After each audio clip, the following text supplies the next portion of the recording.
Bonjour. C'est donc pour vous poser la question sur le premier thème du débat. Vous êtes la première à répondre. Oui. On va parler de pouvoir d'achat. C'est le thème central de ces élections législatives.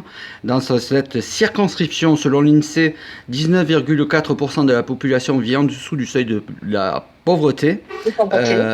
Quelles seraient vos mesures à adopter pour solutionner cette problématique ? Je suis heureuse qu'on parle enfin du pouvoir d'achat parce que c'est un thème qui nous tient très à cœur au Rassemblement national. Nous avons déjà été les premiers à en parler. Donc pour moi, cette priorité, c'est une priorité urgente. Il faut prendre des mesures sociales fortes. Donc nous proposons la suppression de la TVA sur un panier de 100 produits de première nécessité, dont fait partie l'alimentation mais aussi des produits d'hygiène, ainsi que la baisse de la TVA de 20 à 5,5 sur les énergies, carburant, fuel, gaz, électricité. Là, nous sommes sur une circonscription qui est un territoire très rural. Tout le monde est obligé de prendre sa voiture pour aller travailler. Et aujourd'hui, on vient de s'apercevoir que le litre de carburant est passé au-delà des 2 €. C'est juste inadmissible. Tout augmente sauf les salaires. Alimentation, loyer, mutuelle, gasoil, essence, électricité, gaz, fuel. C'est le racket fiscal et la casse sociale qui s'accélère.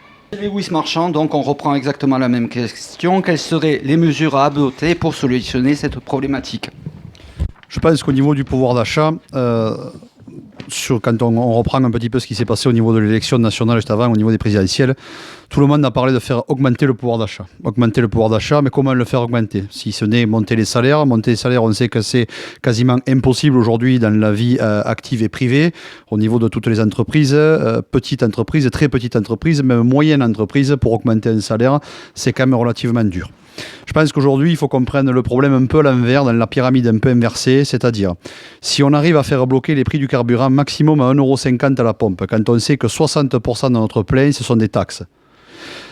Déjà, 1,50 €, c'est énorme, mais si on arrive à faire en sorte de le bloquer, c'est un gain de gagner pour les Français. Si on arrive à baisser la CSG, si on arrive à baisser certaines taxes sur les produits d'importation, car nous sommes le premier pays en Europe à importer plus que ce qu'on exporte, ce qui, à mon avis, est une aberration la plus totale, on remettra du pouvoir d'achat.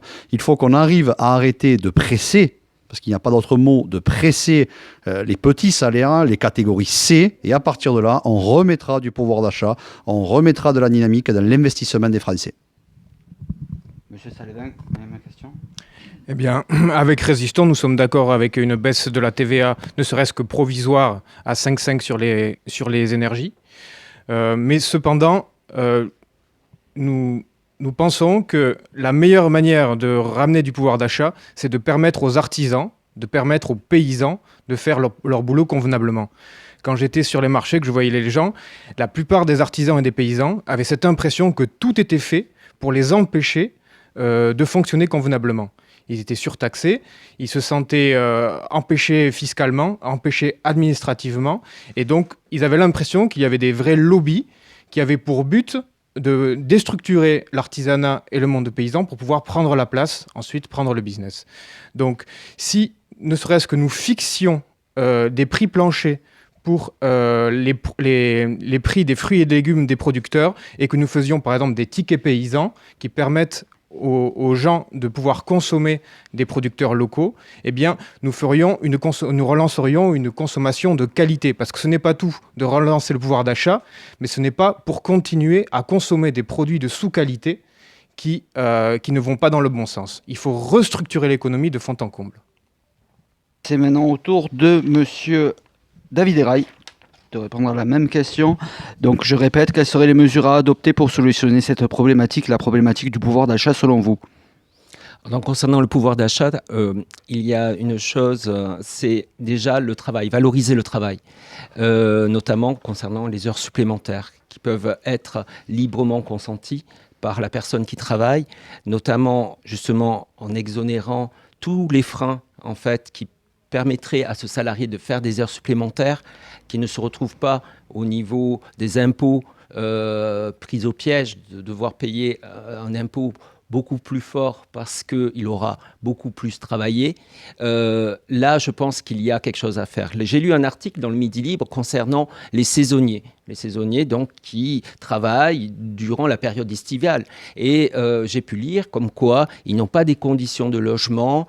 Donc, tout cela justement, est un frein pour mener une activité, et c'est dans l'activité qu'on s'épanouit. Donc je pense qu'à ce niveau-là, il y a certainement des contraintes qui pèsent de plus en plus fort sur notamment toute l'alimentation, les restaurateurs. Il y a des contraintes qui expliquent certainement pourquoi les choses sont si figées, pourquoi les saisonniers sont des fois payés, pas forcément déclarés pour certains d'entre eux, pour pouvoir s'en sortir.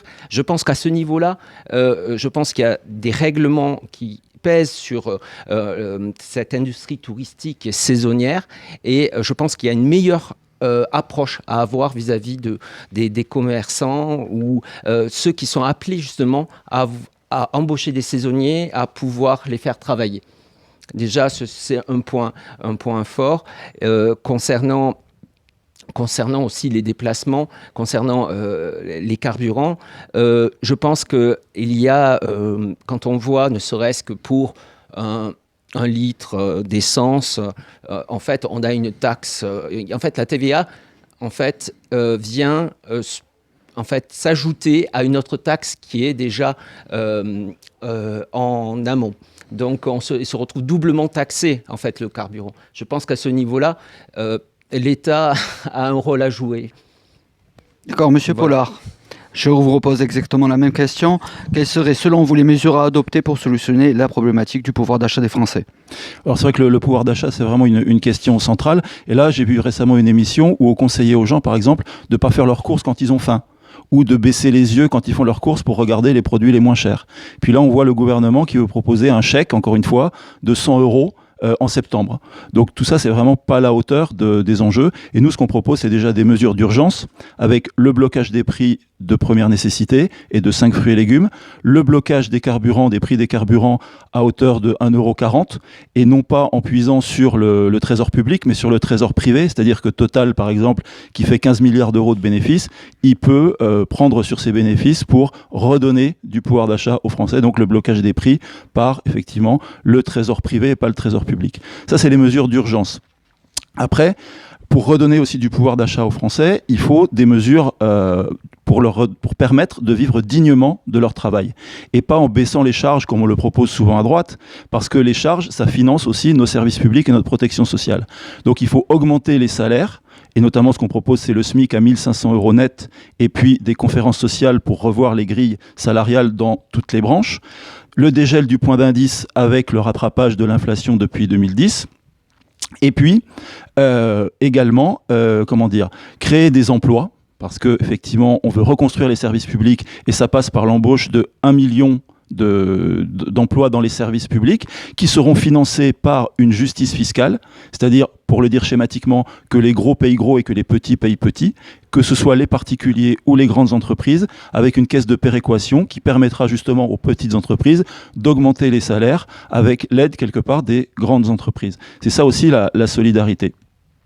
Et puis, il y aura également des emplois dans le privé avec le plan de bifurcation écologique, de transition écologique, de 200 milliards d'euros d'investissement, que ce soit pour la rénovation des logements, la transition vers les énergies renouvelables, donc pour permettre effectivement de créer 1,5 million d'emplois dans le privé qui créeront à leur tour de la richesse. Et puis je termine, parce qu'on a beaucoup de mesures, donc je ne vais pas faire très long. Les retraites, avec effectivement pas une retraite en dessous de 1 500 € net pour une carrière complète, et puis pas une retraite en dessous de 1 000 € pour l'ensemble des Français, avec ce filet de sécurité, donc pour permettre à tous de vivre dignement, que ce soit de leur travail ou de leur retraite. Donc si je résume, des mesures d'urgence, le blocage des prix, l'augmentation des salaires, l'investissement dans la transition écologique, et le tout financé par une péréquation au niveau de la fiscalité avec la justice fiscale. On y reviendra tout à l'heure sur l'écologie, mais avant ça, monsieur Manenc, le thème central donc des législatives, quelles seraient selon vous les mesures adoptées pour solutionner la problématique du pouvoir d'achat ? Effectivement, c'est la préoccupation majeure de nos concitoyens, que ce soit sur la circonscription ou à l'échelle de la France. L'inflation depuis le début de l'année dépasse 5%, et il devient impossible d'arriver à la fin du mois dès le 15 désormais. Nous préconisons également un plan d'urgence qui devra être mis en œuvre dès le mois de juillet, c'est-à-dire dès la prochaine session parlementaire, avec quelques mesures que je vais détailler ici. La première étant la hausse du SMIC de 15%. Et Ça nous fait arriver à combien, monsieur Manin? qui nous fera arriver à 1 500 €, avec une déclinaison pour les autres salaires par les négociations. Deuxième volet, baisse de la TVA immédiate sur carburant, énergie, fioul, électricité, gaz, de manière à ce qu'on puisse se déplacer raisonnablement. Et dans notre circonscription, c'est marquant, puisque 84% de nos concitoyens se déplacent en voiture pour aller travailler. Puis également pour se chauffer, la baisse de la TVA donc sur les énergies. Troisième point, hausse du minimum vieillesse à 1 200 €, avec également la prise en compte des agriculteurs dans ce volet-là, puisque trop de nos agriculteurs à la retraite n'arrivent pas à des salaires tout simplement décents, eu égard à ce qu'ils ont fait. Et pour terminer, deux autres points qui nous tiennent à cœur, l'encadrement des loyers, parce que trop de nos concitoyens laissent entre 30 et 50% de leurs revenus dans les loyers. Et puis la création d'un minimum jeunesse pour que nos jeunes, dès lors qu'ils sortent du lycée, puissent bénéficier d'un minimum pour ou continuer des études sans être obligés de dormir dans une voiture ou sur un parking comme on le voit trop dans nos villes, puissent se lancer dans la création d'une entreprise ou dans une activité associative. Donc voilà des mesures très urgentes dès cet été. D'accord. Alors, je tiens à dire que M. Huppé devait répondre à nos questions. Malheureusement, le problème, c'est qu'il n'a pas pu se libérer. Il faut dire que l'invitation avait été, vous le savez tous, donnée très tard et il n'a pas pu se libérer. C'est pour ça qu'il est absent. Donc, je voudrais qu'on reprenne juste au niveau du carburant parce que la voiture est indispensable dans la circonscription. On se rend compte que 84,1% des personnes sont nécessiteuses donc de ce truc et parce que 60,7% des gens travaillent ailleurs que dans leur commune, contre 47,7% en France. Le carburant, c'est justement la baisse du carburant. Je vous laisse la parole de nouveau, monsieur Maninck. La baisse ou le gel, enfin je ne sais pas, au niveau du carburant, c'est indispensable pour les habitants de votre circonscription? Oui, cette mesure, elle est de... Parce qu'on a l'impression que dans certaines circonscriptions, on se sert plus de la voiture que dans d'autres, comme à Montpellier par exemple, dans la première. Effectivement, un des marqueurs de notre circonscription, c'est son côté rural, voire très rural, et le déplacement en voiture est une nécessité. Alors notre projet prévoit que l'on massifie les transports collectifs, notamment le train, et je pense à la ligne Béziers-Sargues qui traverse une partie de la circonscription, mais également les transports bus et également les transports à la demande qui peuvent être mis en place par des collectivités avec le soutien de l'État. L'État doit accompagner, c'est une histoire d'égalité des territoires. Mais la voiture restera également un moyen de locomotion inévitable, notamment dans les plus petits hameaux de notre territoire. C'est pour ça qu'il convient à la fois de réduire le coût du carburant, mais également d'accompagner nos concitoyens dans le changement de leur véhicule. L'idée étant de leur permettre d'acquérir à moindre frais des véhicules à énergie alternative, électricité, hybride et demain à l'hydrogène. D'accord. Monsieur Bollard, exactement la même question. On va refaire le tour dans ce sens. Oui, alors, bon, effectivement, il y a la question de la problématique des transports en commun qui sont quasiment, on peut dire, inexistants sur notre circonscription, du fait de son étalement, parce que c'est vrai que c'est la circonscription la plus vaste du département. C'est quasiment la moitié de la surface du département, 141 communes. Bon. Donc il y a effectivement cette question de dire on va favoriser les transports collectifs, le réseau ferroviaire, ainsi de suite. Mais il y a aussi il faut peut-être prendre aussi le problème à sa source. Pourquoi on se déplace ? C'est peut-être parce qu'il n'y a pas assez d'activités. Les gens sont obligés de se déplacer en ville, voire dans les métropoles pour aller travailler. Et donc la question, c'est aussi une question d'aménagement du territoire et de relocaliser des productions dans notre circonscription pour que les gens, justement, n'aient plus à se déplacer, à aller s'exiler en ville pour travailler et qu'on devienne quelque part des dortoirs ou des villages vacances. Donc la question, c'est aussi de relocaliser, par exemple, l'agriculture. Nous, ce qu'on propose, c'est de créer 300 000 emplois dans une agriculture relocalisée, nourricière, de façon, effectivement, à créer des emplois locaux non délocalisables. Quand on propose, j'en parlais, la rénovation de de 700 000 logements par an. Les logements de Clermont-Lérault ou de Bédarieux ou de Lonzac, on ne va pas les faire rénover par des entreprises qui viennent de Chine. On va les faire rénover par nos artisans locaux. Donc ça créera de l'activité locale et donc nos habitants n'auront moins de déplacements pendulaires, comme on dit, à faire. Donc c'est ça aussi, il faut agir sur tous les leviers et pas simplement traiter les symptômes, mais traiter aussi les causes. Et une des causes, c'est effectivement la relocalisation d'une activité productive et agricole sur place. Monsieur David Eraille, exactement même question. Je rappelle que vous représentez donc Monsieur Vignuesa. Oui.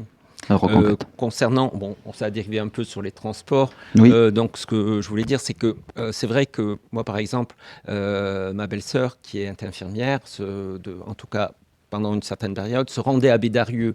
La chose, c'est qu'on remarque que non seulement concernant en plus cette crise, la guerre en Ukraine, donc les carburants, le prix a flambé.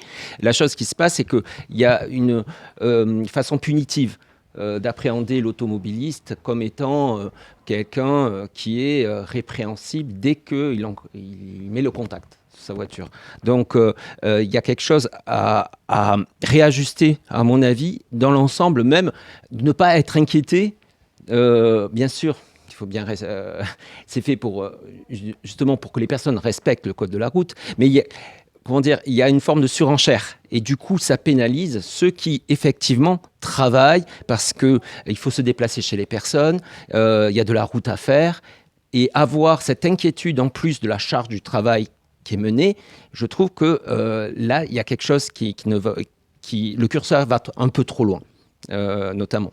Voilà. D'accord.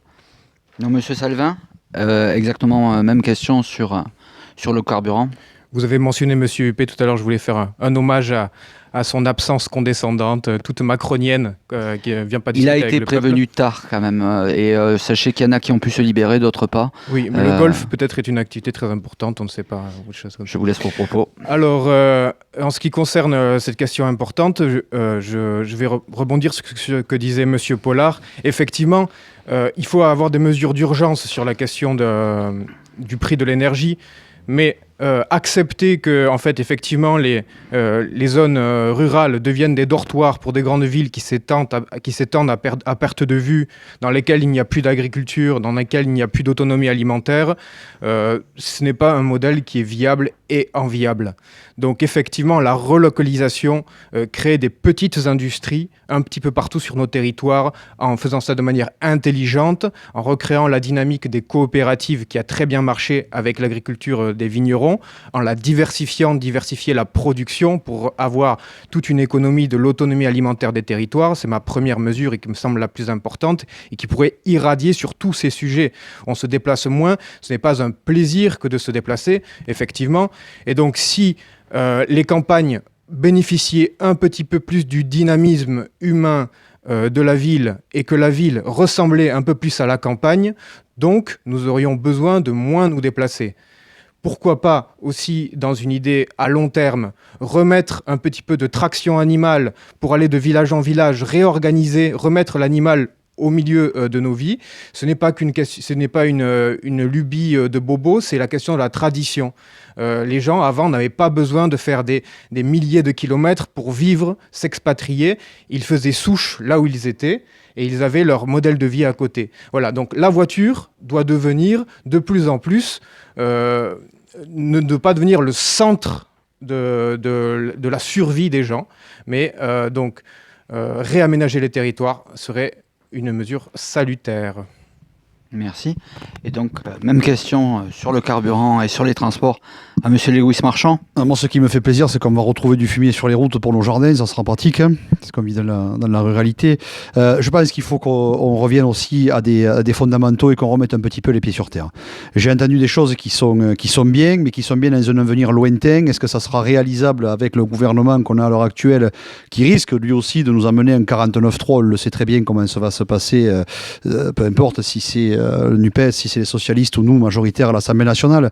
Il faut qu'on revienne dans quelque chose au niveau du carburant. Il faut savoir que chez nous, on a quand même des gens qui travaillent et c'est l'agriculture. Un tracteur, aujourd'hui, il avance pas à l'eau, il avance pas à l'hydrogène, il avance pas aux panneaux solaires, il avance avec du GNR. tout simplement. Et il faut qu'on bloque, et je le dis, bloquons les prix du gasoil à minimum 1,50 € et le GNR à 0,80 centimes du litre pour qu'on puisse déjà continuer à garder les entreprises agricoles et les entreprises locales que nous avons sur notre secteur avant de vouloir faire venir d'autres entreprises. Il faut prendre le problème à l'inverse, c'est-à-dire que si on fait venir d'autres entreprises qui sont déjà extérieures à notre circonscription, ça va être à eux à se déplacer chez nous. Parce qu'on peut parler d'habitation, on peut parler du renouvellement de l'habitat dans notre circonscription, qui est complètement déplorable. Je partage l'avis de monsieur Pollard là-dessus. Mais avant de parler de ça, gardons la sédentarisation des entreprises que nous avons sur notre secteur, rendons-les attractives à ces entreprises-là, et à partir de là, on pourra peut-être commencer à vouloir faire venir du personnel supplémentaire. Merci messieurs. Fin de la première partie.